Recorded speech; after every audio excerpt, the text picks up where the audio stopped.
Gimana sih caranya menghitung angka cukup itu?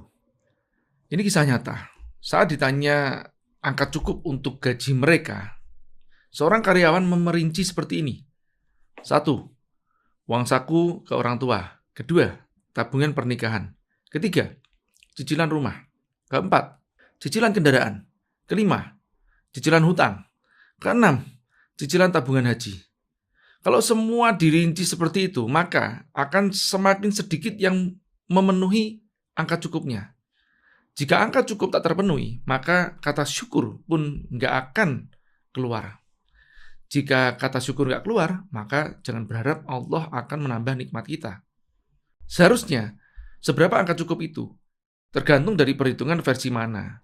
Jika mengacu kepada standar kebutuhan hidup layak atau KHL, berdasar keputusan Menteri Tenaga Kerja nomor 13 tahun 2012 yang saya yakin ini adalah hasil dari riset, semestinya sudah lebih dari sekedar sandang, pangan, dan papan. Ada 60 item yang mewakili 7 poin standar layak, yaitu makanan minuman, sandang, perumahan, pendidikan, kesehatan, transportasi, rekreasi, dan tabungan.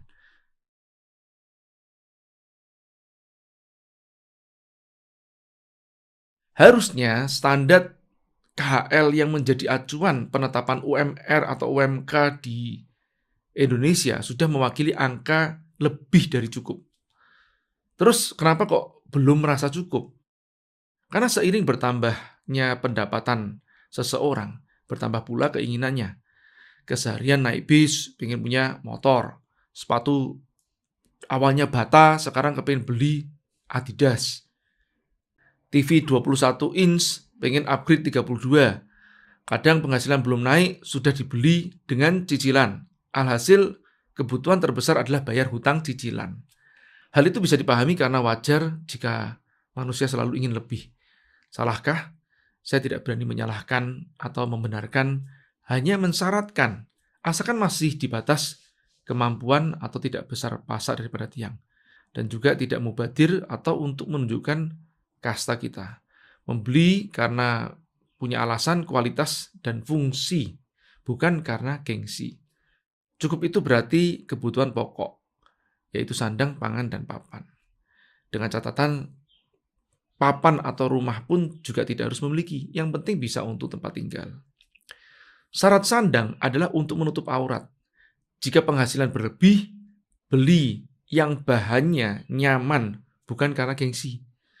Makanlah karena bergizi dan rasa, bukan karena kasta. Apakah harus beli pakaian sebulan sekali? Tergantung profesi dan kebutuhan. Jika profesinya internet marketer yang jarang keluar rumah, mungkin beli pakaian setahun sekali pun sudah cukup. Kalau memberi orang tua yang hidupnya bergantung kepada kita bagaimana? Nah, memberi yang menyenangkan orang tua itu sangat diutamakan. Namun, tetap dalam batasan kemampuan kita juga. Orang tua juga menginginkan rezeki yang halal dan berkah bagi kita, bukan yang membebani kita. Mengejar kata cukup itu sesulit mengejar kata syukur. Bagaimana dengan biaya pendidikan? Alasan ini paling banyak jadi alibi orang tua. Harusnya balik ke materi Makna Sukses lagi, agar mengerti seperti apa seharusnya pendidikan anak kita. Jika menilik pendapat ulama, pendidikan yang wajib adalah pertama, tauhid, yaitu mengisahkan Allah. Kedua, adab atau akhlak, baik adab kepada Allah, kepada Rasul, kepada orang tua, guru, sesama. Yang ketiga, hukum agama atau fikih, mengetahui halal haramnya sesuatu perbuatan. Sisanya bukan wajib, namun masuk kategori boleh atau mubah. Yang sering terjadi adalah orang tua menyekolahkan anaknya karena gengsi atau cita-cita orang tua, bukan cita-cita anak. Apalagi di zaman banjir ilmu atau online saat ini, sekolah haruslah menjadi syarat pengajaran adab, karena keilmuan teknis bisa didapatkan secara informal. Belajar nggak harus di bangku sekolah. Sekolah belum tentu belajar. Dapatkan esensinya, bukan sekedar gengsinya. Tapi anak saya ingin jadi dokter, biaya masuknya aja di atas 200 juta, gimana dong? Ya kalau mampu silahkan. Kalau nggak mampu, tapi masih punya cita-cita mulia untuk mengobati kaum duafa, bisa belajar pengobatan alternatif. Pengobatan alternatif toh tidak kalah dengan pengobatan medis yang ada sekarang, atau yang sering kita sebut namanya pengobatan holistik. Yang sering terjadi, profesi anak sebagai dokter menjadi kebanggaan semua orang tua, sehingga menghilangkan esensi tujuan mulia itu sendiri sebagai dokter. Nggak sadar kita sudah dikotomi makna sukses yang sesat, karena kiblatnya ke barat. Coba sirong dikit ke kanan, biar ketemu Mekah. Bicara Mekah nih, saya punya cita-cita ingin naik haji. Bagus itu. Cita-cita wajib bagi seorang muslim. Hukum haji adalah wajib bagi yang mampu.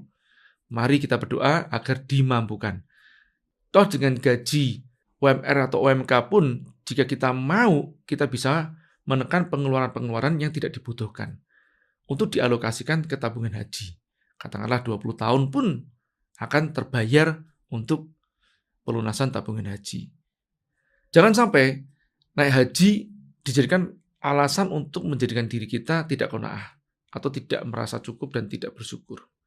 Lebih parah lagi, untuk mendapatkan uang kuliah, naik haji dilakoni dengan korupsi, pungli, manipulasi, tipu-tipu, dan cara haram lainnya.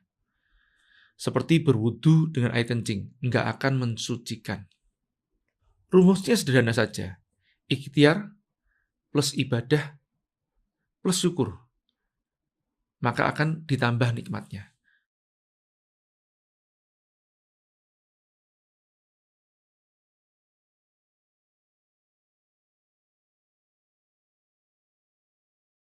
Kecilkan angka cukupnya. Saat angka cukup terpenuhi, kata syukur akan terucap, maka nikmatnya ditambah. Kalau nggak bersyukur alias kufur atau ingkar, maka turunlah adab. Bagaimana yang sudah terlanjur tinggi angka cukupnya? Ada dua cara. Yang pertama, belajar puasa atau menahan nafsu membeli di luar kebutuhan. Yang kedua, menunggu bangkrut alias kepepet sampai nggak tersisa. Tapi ada juga loh yang sudah kepepet tetap aja masih gengsian. Ya itulah bahaya penyakit gengsi. Sukses baginya datang dari pujian orang lain. Meski saat bangkrut si penonton nggak turut melunasi hutangnya. Seolah ada bisikan, nanti apa kata orang? Pahami lagi makna sukses yang sesungguhnya. Seringlah melakukan pelayanan atau khidmat kepada sesama, datangi kaum duafa, belikan mereka nasi bungkus jika ada kelebihan uang, kumpul dengan orang-orang yang sevibrasi dalam kesederhanaan, dan ini penting, unfollow semua akun hedon dan materialis. Ganti bisikan menjadi pusing amat apa kata orang, atau sejenis ya masa bodoh lah. Hindari mall baik offline ataupun online. Karena banyak yang berdiam di rumah tapi paketnya nggak berhenti berdatangan. Puasa, dzikir, dan ngaji yang rutin. Gengsi nggak membuatmu kaya, justru membuatmu sengsara. Bagaimana dengan pengusaha? Apakah hanya mengejar angka cukup saja? Bagaimana jika angka cukup itu sudah tercapai? Apakah dia harus berhenti? Pengusaha haruslah membantu orang lain untuk mendapatkan angka cukupnya.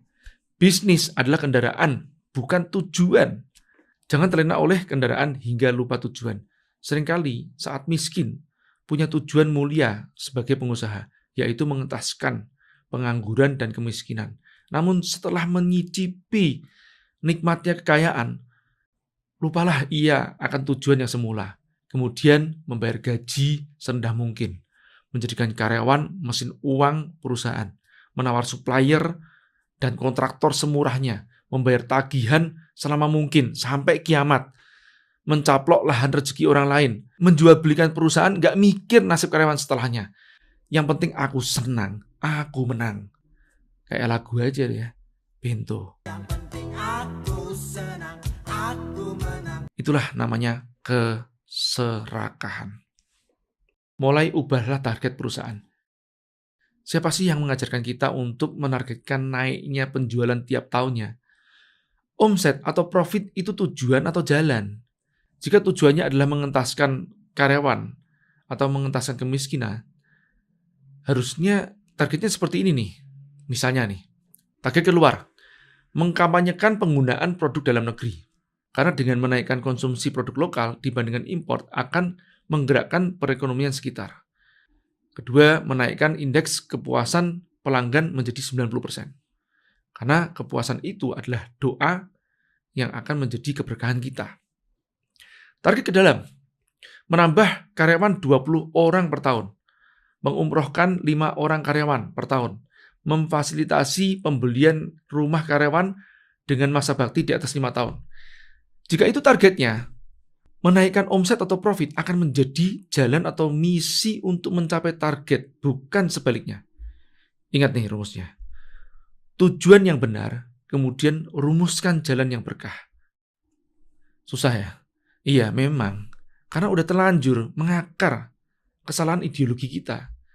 Keadilan sosial bagi seluruh rakyat Indonesia hanya menjadi slogan yang diucapkan, bukan dilakukan. Butuh upaya yang besar untuk mengembalikan kemurnian Pancasila dalam kehidupan kita. Yuk kita mulai dari diri kita. Karena ini amalan kita, bukan mereka. Jika direnungkan kembali, ternyata cukup itu adalah kata, bukan soal angka.